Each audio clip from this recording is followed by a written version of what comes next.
Hello, welcome to Free Bible Commentary with Pastor Teacher Dr. Bob Utley. Be sure to visit Free Bible Commentary at www.freebiblecommentary.org. Now, here's Bob.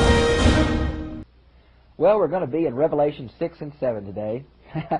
I must admit, after reading all these different commentaries, I'm a bit confused. Here I'm going to try to teach you. Well, the best I can do is try to show you what I think we can get from the text. And quite often in the book of Revelation, much of the interpretations come from presuppositions, people committed to a particular eschatological system. There are some major questions as we come to these two chapters, 6 and 7. Number one, what is the relationship between the seals, the trumpets, and the bowls? Number two, who are the 44,000 mentioned in chapter 7, verses 1 through 8, and who are the group without number from every kindred, tribe, and tongue? How do they relate? And number three, what is this tribulation period that's mentioned in chapter 7? Is it, which one of the tribulations is it that's mentioned in the Bible? Now, those are the crux of the interpretation.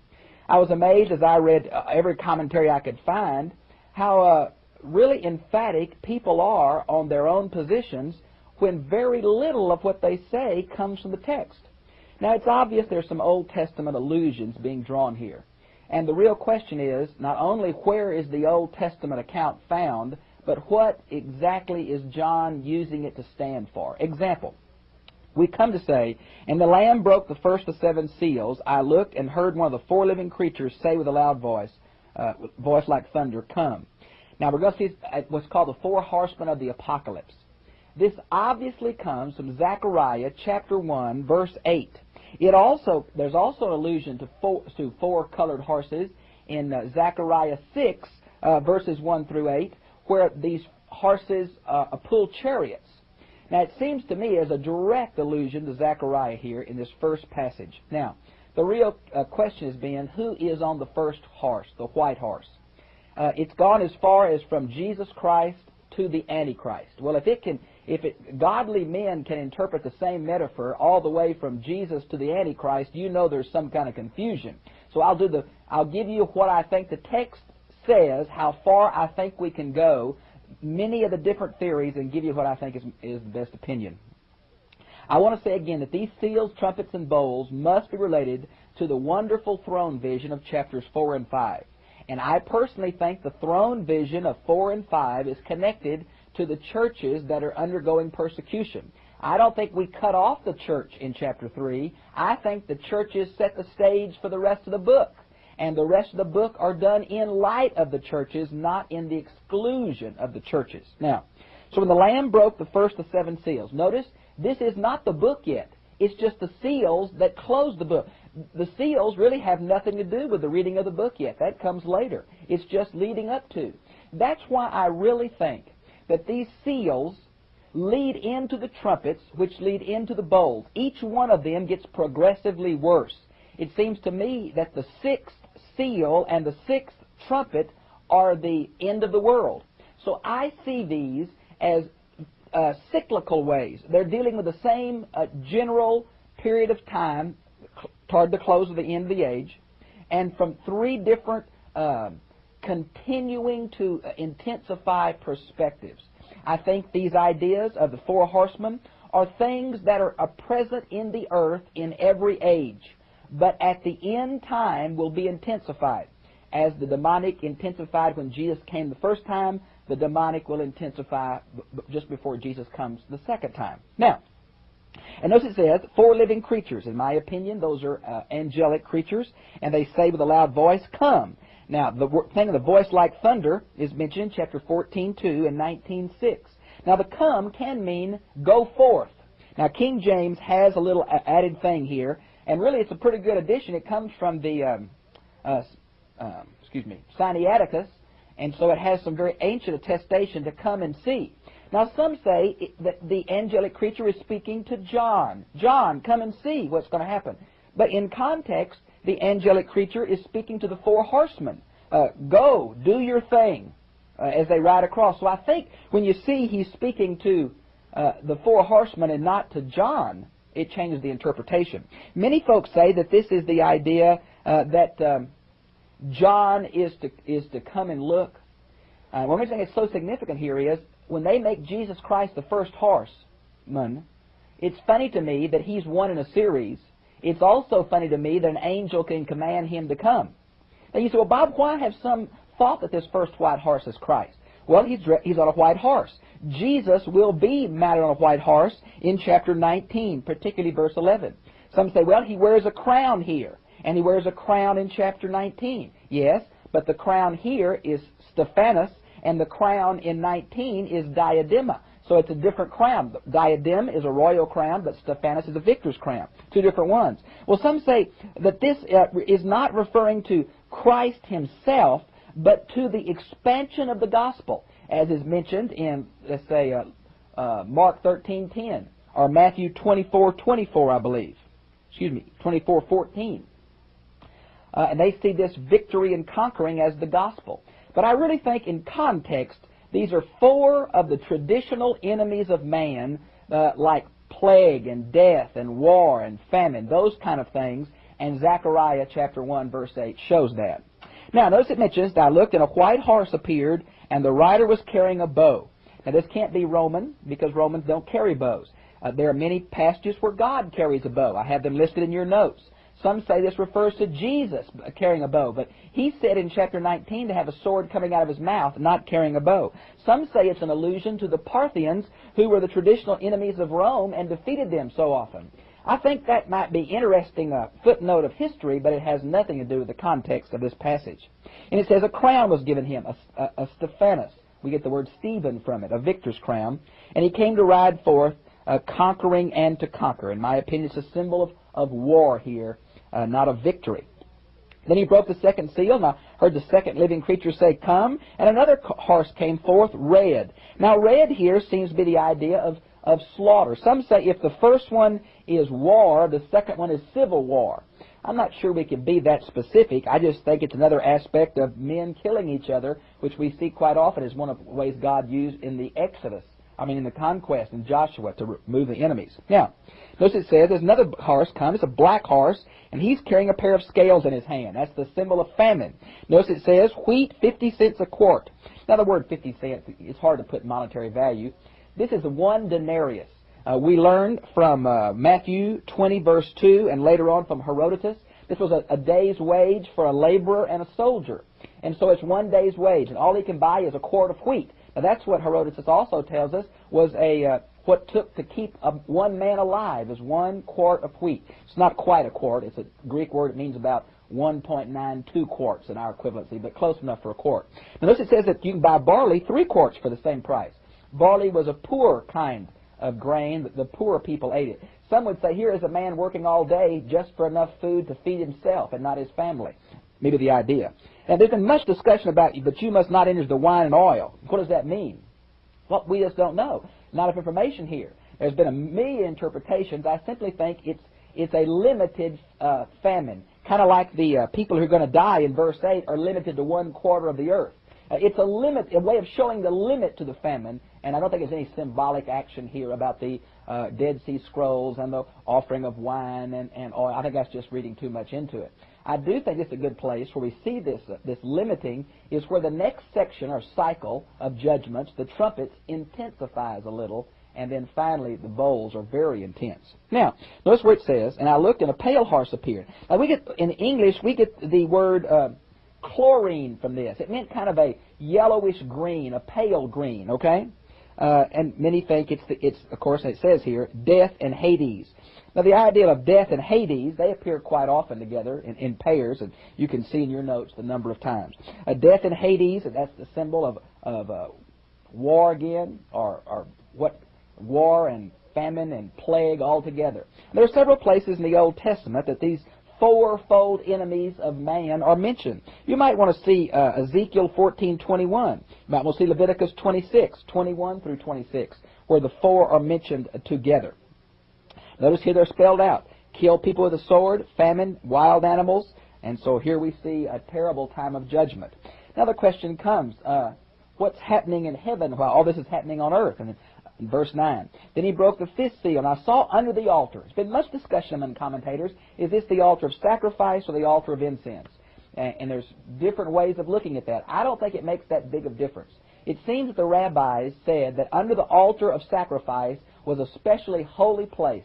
And this is the place of the martyrs, and so I think under the altar of sacrifice is probably best, although we can't be dogmatic on it.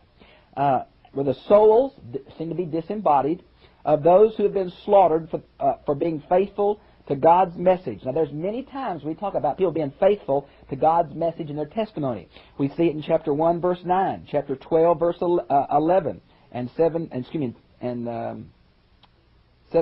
chapter 19, 10, chapter 20, verse 4. People are faithful to the very end. And that's very important in this book because it's written in a time of persecution. Now, notice it says, and then a loud voice cried out, holy and true. Now, the word here is master in English, but it's the word despot. It's used several times for God the Father and a couple of times for Jesus the Son in the New Testament. You can see your notes on specific references. Now it says, how long will you refrain from charging and avenging our blood upon the inhabitants of the earth? Some say this is sub-Christian. That's because they've never been in persecution, I guarantee you. When you've had your family devastated by unbelievers, just because you're a Christian, I think these people are crying out for justice, not for revenge. Now, when it says the inhabitants of the earth, this is a phrase repeated quite often in the book of Revelation, and we understand it means unbelievers, okay? And you can check the notes to see how many times and where it's used. Then a white robe was given to each of them, and they were told to keep quiet a little while longer. Now, what the white robe symbolizes, I don't know. Some say rest or peace. We're just not exactly sure. All the symbolic thing, maybe victory. It can't be the resurrection body. It's not time for that yet. Now, until the number of their fellow slaves and brothers who were killed as they had been was complete. It shows that God's in control even of the martyrs. God's in control of history. God knows what's going to happen. The same thing is true down here in chapter 7, verse 1, where God holds back the judgments until the right time. God's in control of the persecution as well as God's in control of history, and He's saying, trust me. I know you Christians are having a hard time. I know some of you are being killed, but I love you, and you're precious to me, and I'm going to work it out. There's a purpose here. And I want to tell you, that wonderful throne room scene of 4 and 5 colors the rest of the book as God in control of history. The passage on the churches, God knows what His church is going through and loves them, and it's going to work out. Now, notice in verse 12, then He broke the sixth seal, and I looked, and there was a great earthquake. Now, there are 7 aspects to this. There are many sevens in this book. There are 7 aspects to this. In chapter, 6 verse 1, we have 7 seals. In chapter verse 15 of this, we have 7 aspects of the Lamb, I believe. And so on and on it goes. Now, so here we have the end-time apocalyptic language. Notice we're going to have an earthquake. The sun turned black. The moon's full of blood. The stars fell from the sky. This is very reminiscent of Joel chapter 2, verse 31, and Joel 3:15, of Isaiah 34:4. And I've listed all the places apocalyptic language is mentioned, which speaks of the end of the earth. That's why I think the 6th seal brings us all the way to the eschatological end of the earth. And I think the same thing is true of the 6th trumpet. So I see these as being cyclical, covering the same area with greater intensity, and not simply in chronological sequence. Now, some people see it in chronological sequence, and I can't fault that. I just happen to see it a little different way, because I think the 6th seal and the 6th trumpet bring us all the way to the end, as does the 7th bowl. And you can see that pattern all the way through chapter 16, where the bowls start. Now, notice where it mentions here, and the kings of the earth and the great men. Now, here's 7 lists. The kings of the earth, military leaders, the rich, the mighty, slaves free. 7 more 7s right there. Now, notice where it mentions these. All the people of the earth are going to flee from God. They're going to want the rocks to fall on them. They're going to want to hide from God. And they say, well, is that an Old Testament allusion? Well, certainly it is. It goes back to Isaiah 2, 10, 18, and 21. There's also a seeming allusion here to Hosea chapter 10, verse 8, and you might want to see that. So that here these people whose God's judgment is falling on them are trying to flee. Now, before I get to the tribulation period, the next passage, next chapter, the question always been, what tribulation period is this? Well, I must admit to you, I'm not sure. There, in the Bible, it talks about God's people having persecution from unbelievers. But it also talks about a time when God's going to have persecution on unbelievers.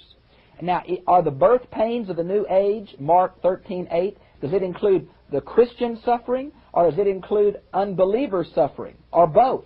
Well, that's where the question is, and I'm just not 100% sure every time the word tribulation or persecution appears in the New Testament. Now, notice in chapter 7, it's kind of an interlude. There's going to be an interlude in the series of 7 trumpets. And here's an interlude. Some say the interlude is to answer the question of what are the Christians doing during all this apocalyptic, eschatological judgment on unbelievers? What are the believers doing? Where are they? And some say chapter 7 is trying to answer that question of what about the believers during this terrible time of tribulation. And after that I saw 4 angels standing at the 4 corners of the earth, holding back the 4 winds of heaven. There's been many theories here about what are these 4 winds. The rabbis say that quartering winds are evil. Some say it refers to the trouble mentioned in Jeremiah 49:36 or Daniel 7:2, where the winds are evil. Some say it's the idea of connecting with the trumpets and the bowls as far as judgment. I really think, again, if you go back to Zechariah chapter 6, verse 5, you get the background in Zechariah. He's been pulling from Zechariah 6 already with the 4 horses. So I think Zechariah 6:5 is the background here. So these 4 winds will be the angels or the plagues of God. Now, so that the wind should blow on the earth, the sea, or any tree. Now, what is the idea of tree? Well, some say it's symbolic for life. Some say it shows the effect of the strong winds. And some say it's just a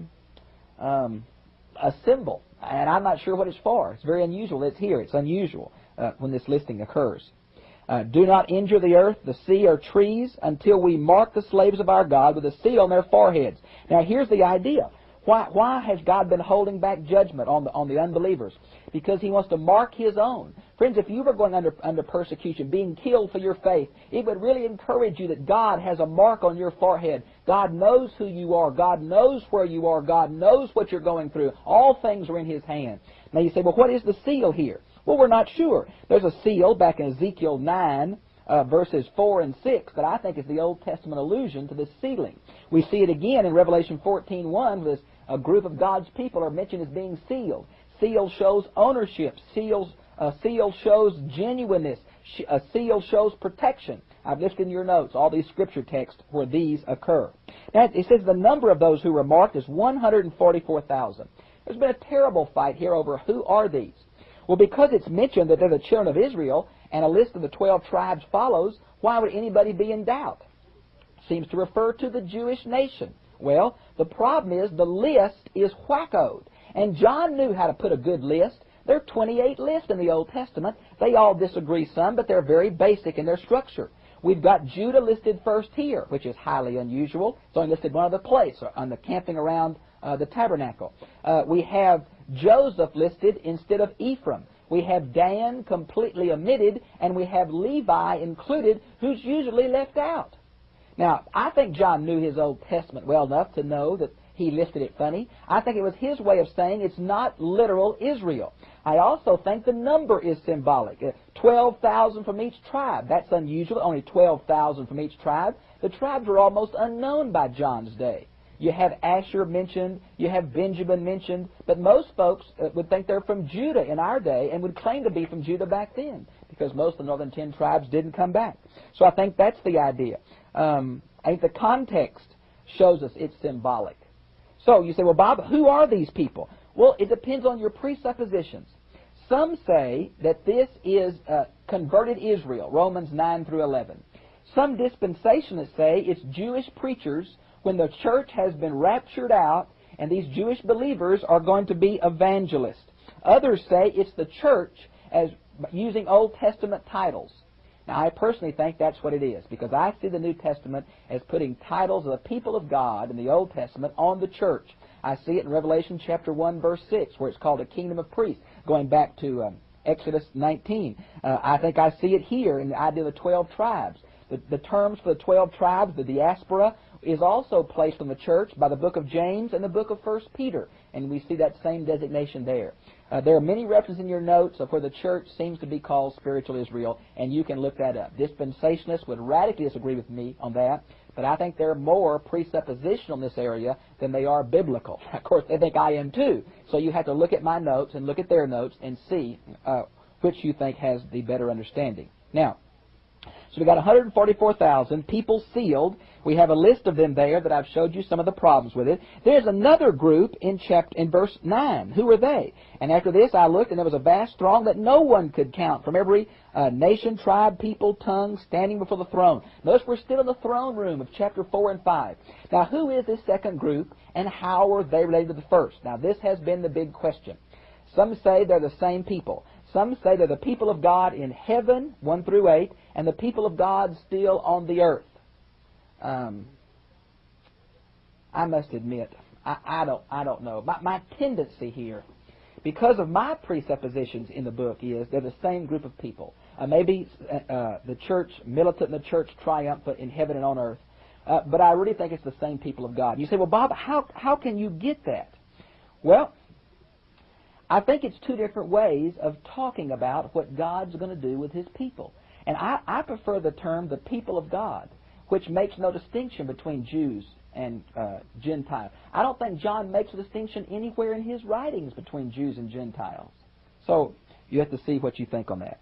After this I looked, and there was a vast throng. Notice it's absolutely unnumberable, and it's from every kindred and tribe. Wow, isn't that... Here shows the gospel's advance across national barriers.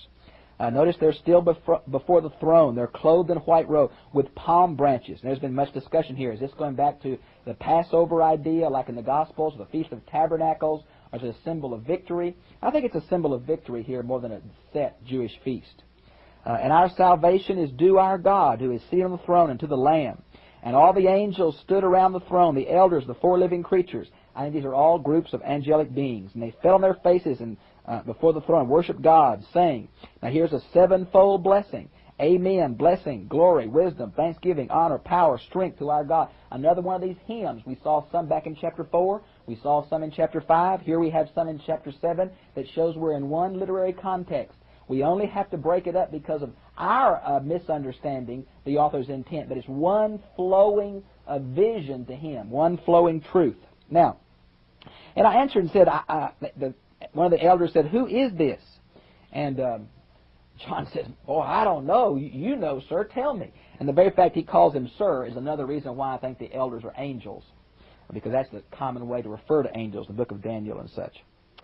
He said to me, these are the people who are coming through the great tribulation. Oh my, what great tribulation is this? Well, that's the fight. Is it the unbelievers persecuting the church? Is it God persecuting the unbelievers? Is it both of them? Is it the setting of John's day where some of those 7 churches were under persecution? Is it the setting of Domitian and Nero in Rome? Is it the persecution in every age that'll be intensified at the end? Yes, on all of them. I think you can't pin it down a whole lot.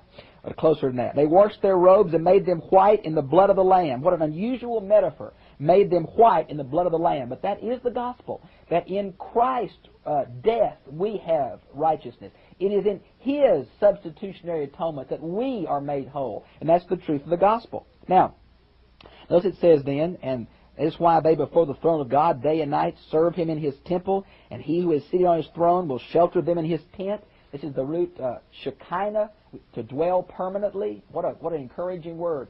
People being hurt, but saying God's going to dwell with you permanently. Even though in the midst of these tribulations and pressures and some are dying, God's on His throne. God knows them. God's protecting them. That's the thrust here. Even if I've misinterpreted who the 144,000 are and the innumerable hosts from every tribe, the major thrust here is the sovereignty of God over history, not details of the second coming. We have truth here, but it's in symbolic language. It's drawing from Old Testament allusions and then changing them some. So I don't think we can be real dogmatic, and the purpose of the book is not that we understand every symbol. If that was the purpose, we have godly men disagreeing 180 degrees on interpretations. It's not, the focus is not in on the true interpretation of the symbols, but the overall thrust that this is happening before the throne of God. God's in control. God's going to work it out. Justice is going to come. Justice for unbelievers, justice for believers. Wow, I tell you what, there's the truth. Now, notice it says, there'll be no more hungry and thirsty. Oh, the allusions here to the idea of God setting things straight, being with His people. Notice here, the Lamb who's the center of the throne will be a shepherd. Here is the beautiful message of John 10. Jesus, the Good Shepherd, with His people, will wipe away every tear from their eye. Goes back to Isaiah 25:8, and is quoted again in Revelation 21:4, where it all comes together. Now, my personal opinion is that chapter 8, verse 1 is the content of the seventh seal, a quietness. There's a quietness in heaven. You say, well, why? Well, there are many theories about this quietness, and I've listed them in your notes.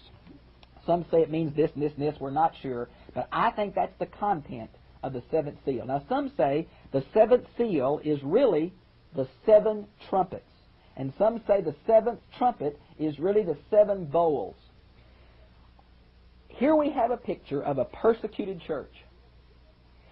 We have a vision of God on His throne, and God's mechanism for redeeming mankind, a lamb that was slain. And the only one who can open the book of the world history or the destiny of man is this lamb.